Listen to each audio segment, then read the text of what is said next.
ایک بادشاہ نے کسی بات پر خوش ہو کر ایک شخص کو یہ اختیار دیا کہ وہ سورج غروب ہونے تک جتنی زمین کا دائرہ مکمل کر لے گا وہ زمین اس کو الٹ کر دی جائے گی، اور اگر وہ دائرہ مکمل نہ کر سکا اور سورج غروب ہو گیا تو اسے کچھ نہیں ملے گا۔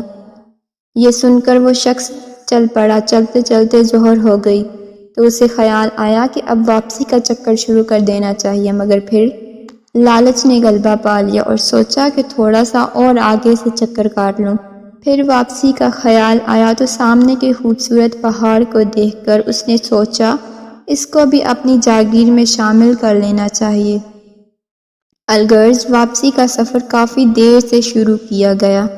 اب واپسی میں یوں لگتا تھا جیسے سورج نے اس کے ساتھ مسابقت شروع کر دی ہے۔ وہ جتنا تیز چلتا پتہ چلتا سورج بھی اتنا جلدی ڈھل رہا ہے۔ عصر کے بعد تو سورج ڈھلنے کے بجائے لگتا تھا پگھلنا شروع ہو گیا ہے۔ وہ شخص دوڑنا شروع ہو گیا کیونکہ اسے سب کچھ ہاتھ سے جاتا نظر آ رہا تھا۔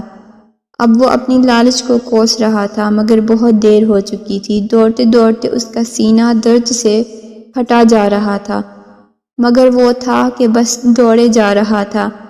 آخر سورج غروب ہوا تو وہ شخص اس طرح گرا کہ اس کا سر اس کی سٹارٹنگ پوائنٹ کو چھو رہا تھا اور پاؤں واپسی کے دائرے کو مکمل کر رہا تھا۔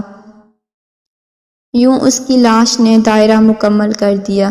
جس جگہ وہ گرا تھا اسی جگہ اس کی قبر بنائی گئی اور قبر پر کتبہ لگایا گیا جس پر لکھا تھا اس شخص کی ضرورت بس اتنی ساری جگہ تھی جتنی جگہ اس کی قبر ہے۔ اللہ پاک نے بھی اس طرف اشارہ کیا ہے۔ آج ہمارے دائرے بھی بہت بڑے ہو گئے ہیں۔ آج ہم بھی سبھی حاصل اور لا حاصل کے دائروں میں گھوم رہے ہیں۔ زمین دولت کی لالچ میں ہمیں کہیں کا نہیں چھوڑا۔ چلیے واپسی کی سوچتے ہیں۔ اللہ پاک ہمیں موت سے پہلے موت کی تیاری کی توفیق نصیب فرمائے اور خاتمہ بخیر فرمائے۔ آمین۔